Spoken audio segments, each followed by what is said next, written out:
Happy Thursday, Fort Mill. I'm Julian. And I'm Zoe. I'm Julian.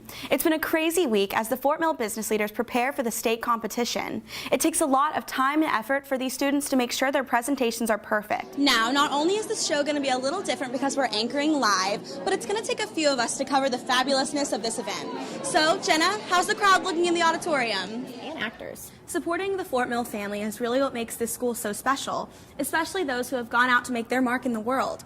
Zeke McMillan was a student here last year before he relocated to Asheville. We're here in TGK where families are preparing their homes for the holiday season. And they're also very excited for the tree lighting happening tomorrow night. Students at Fort Mill didn't exactly roam the halls we're used to. Fort Mill has been a school since the 1800s, with the first building opening in the 80s and the first graduating class getting their diplomas on the field in 1987.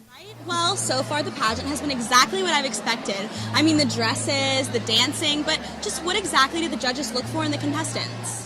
Okay, you guys are such good sports, and this show is always more fun when we include you guys, but maybe we should leave the caroling to the chorus kids. Just like how it should absolutely. We're so close to finding out who the next Miss Fort Mill High will be, and I'm very excited. Tonight has been so great. I'm glad we're taking a break for a little bit. Anchoring and ice skating is not an easy task, and neither is keeping you guys in tune. Our very own Stephanie is not only a Buzz staff member, but also in the cast of the musical. So she's here behind the scenes to give us a look at what goes on backstage. And that letter was written in 1977, so I guess we know how old she is now, but it was also the year the first Star Wars movie was released. That's right. And Big Man on Campus will be on Thursday for $5 or $7 at the door. And there'll be It's truly amazing to see people in the community come together. The first Fort Mill lacrosse game was this week, and the team is hoping for what will be another successful season.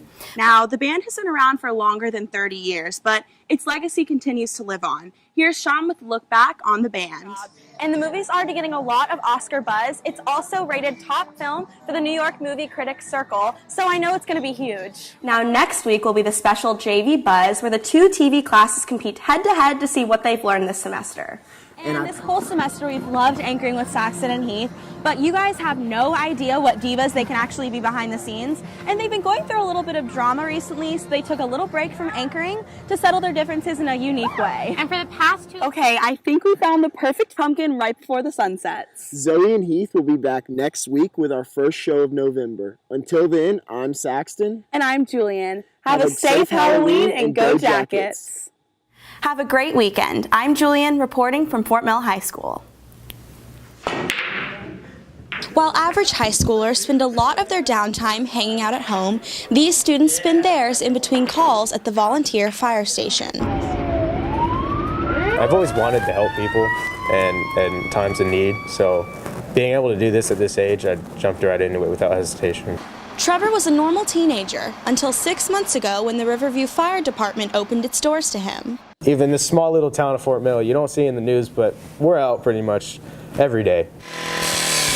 After months of training for this physically demanding job, he became a blueberry, assisting the professionals at the scene of a fire sporting a bright blue helmet.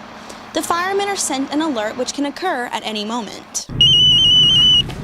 When an emergency alert rings, the young volunteers grab their equipment and in less than 1 minute are fully clothed and inside the vehicle, ready for whatever task may be at hand.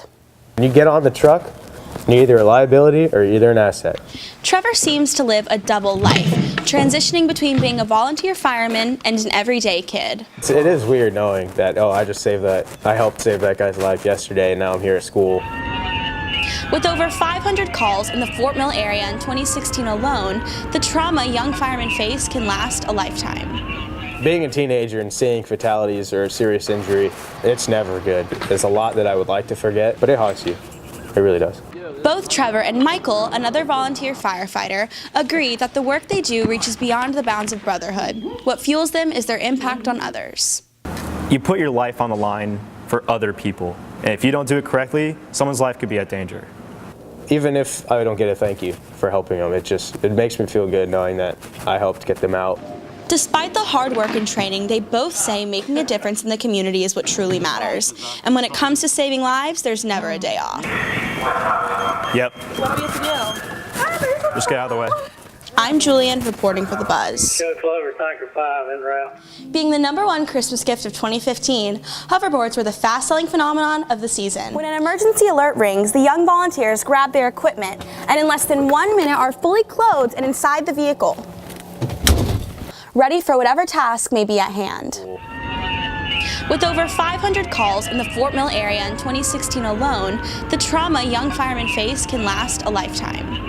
With a memorial in downtown Fort Mill, the segregated school George Fish impacted many like Walter Strait, who attended this isolated establishment as a child. After integration, Fort Mill grew closer as a community. Chuck Epps was a member of Fort Mill's first integrated basketball team and quickly learned that everyone deserved a fair shot.